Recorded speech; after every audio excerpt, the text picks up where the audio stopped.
चतुर्थ सांबस्तरिक राज्यस्तरीय भागवत महोत्सव आयोजन करूँ।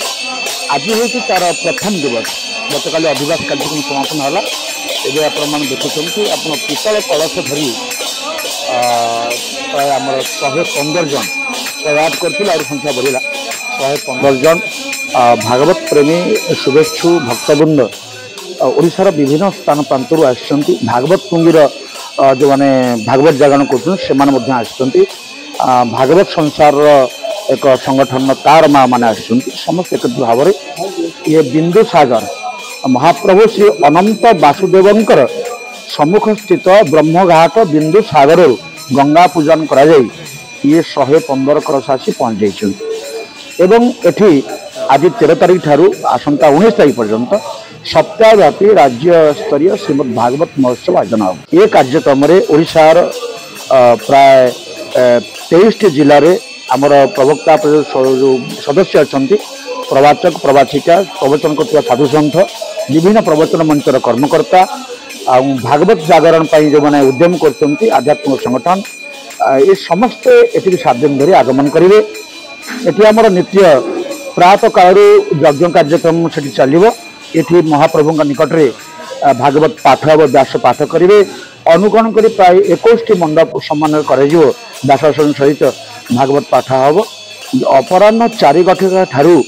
आमर 6 घटिका पर्यंत कथावाचक माने मंच रे भागवत उपर आलोचना चक्र करेंगे। किंतु 6:30 समय को आमर पंडित विश्वनाथ शतपथी महोदय जी आर परिटन दायित्व नहीं से सूचना प्रदान करेंगे एवं 6:30 रु रात 10 घटिया पर्यंत प्रवक्ता परिषद धारावाहिक कथावाचक जहाँ भागवतर प्रसंग रही से प्रसंग अनुसार 7 दिन धरी कथा बड़ा आनंदर कथा अनित्यानि शरीराणि विभवन एवं शाश्वत नित्य सन्निहित मृत्यु कर्तव्य धर्म संग्राम आमे समस्त जानी जी जन्म हो से मर आज जहाँ 30 वर्ष होती काली 31 वर्ष हम जहाँ 50 वर्ष 51 वर्ष हम जहाँ 60 वर्ष 61 वर्ष हम आज जार बाल कला आज पुओ काली धड़ा हम आज जार आखिरी देखा काली चषमा दरकार पड़ो अनित्यानि शरीराणि अर्थात शरीर क्षणभंगुर ये शरीर को दिन आमको छाड़ा पड़ो ये विश्वास ये भावना वर्तमान लोक पाखु दूरे तेणुक से प्रकार भावना आम संसार को आसी आम संसार जीवा संसार शब्द अर्थ हूँ नीति यहाँ सरुवा संसार नीति सरुवा तेणु निखिल उत्कल प्रवक्ता परिषदर पौरोहित्य आम संध्या शक्ति संघ एवं आम राधाकृष्ण मंदिर प्रेस कॉलोनी एवं गजलक्ष्मी महिला समिति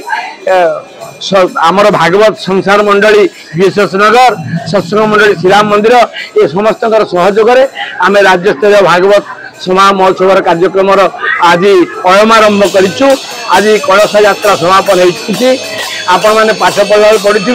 विष्णु नख कोणे थिला ये गंगांकर आविर्भाव से हुए। तेणुक ये जो कलश यात्रा आम करूँ विश्व कल्याण हो आपण बर्तमान लक्ष्य करेंगे सारा विश्व में युद्धर भूमिका जन जन को जितवाई भारत पाकिस्तान भितर युद्ध यूक्रेन युद्ध रूसिया युद्ध अमेरिकार युद्ध ये समस्त को शांति दवाई विश्वर कल्याण करने सर्वाधिक विश्वर मंगल करने समस्त रिष्ट खंडन करने।